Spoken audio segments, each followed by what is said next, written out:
करते हैं। मतलब जो हम कह रहे थे उसी को दोहरा रहे हैं। पता नहीं उनको यह आइडिया कहां से मिला, किसने दिया, बट वो कर दिया उन्होंने। मगर चुनाव आयोग उनसे एफिडेविट नहीं मांगता है। एक ही चीज की मैंने और उन्होंने, कोई फर्क नहीं। मैंने कहा कि देखिए ये फर्जी वोटर हैं, अनुराग ठाकुर ने कहा ये फर्जी वोटर हैं, और 5 मिनट के अंदर मुझसे एफिडेविट मांगा जाता है। और आज तक अनुराग ठाकुर से कोई एफिडेविट नहीं मांगा गया। तो आपको क्लियरली पता है, मीडिया को मालूम है कि ये इलेक्शन कमीशन किसके साथ खड़ा है।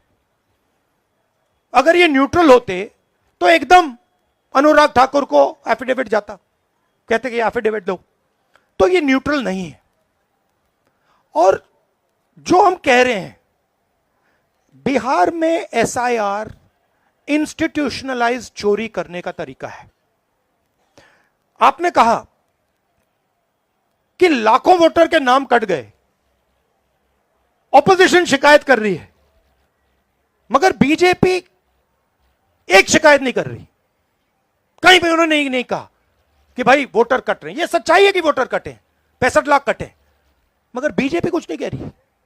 क्यों? क्योंकि पार्टनरशिप है। इलेक्शन कमीशन, इलेक्शन कमिश्नर और बीजेपी के बीच में पार्टनरशिप है। तो यह है। आप कुछ कहना चाहेंगे? नहीं, देखिए, प्रोसेस इतना मुश्किल है, चाहे वोट जोड़ने का या किसी का कंप्लेन करके हटवाने का, डिलीशन का। अभी भी जो है उस प्रोसेस में कोई क्लैरिटी जो है नहीं आई है। और राहुल गांधी जी ने ठीक ही कहा कि भाई चुनाव आयोग जो है बीजेपी के साथ खड़ी है।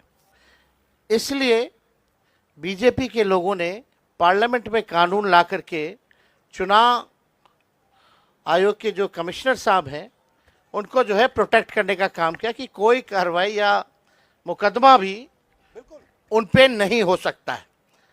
आखिर ये अचानक से क्यों करना पड़ा? यानी चोर के दाढ़ी में तिनका। आप जो है मुख्यमंत्रियों को 30 दिन में अगर पीएमएलए एक्ट लगा दिया जाए तो बेल मिलना ही मुश्किल है। तो आप समझ सकते हैं कि ये कानून से किस प्रकार से ये लोग खिलवाड़ कर रहे हैं। और अब बात ये जनता में चली गई है, जनता इनको छोड़ने वाली नहीं है।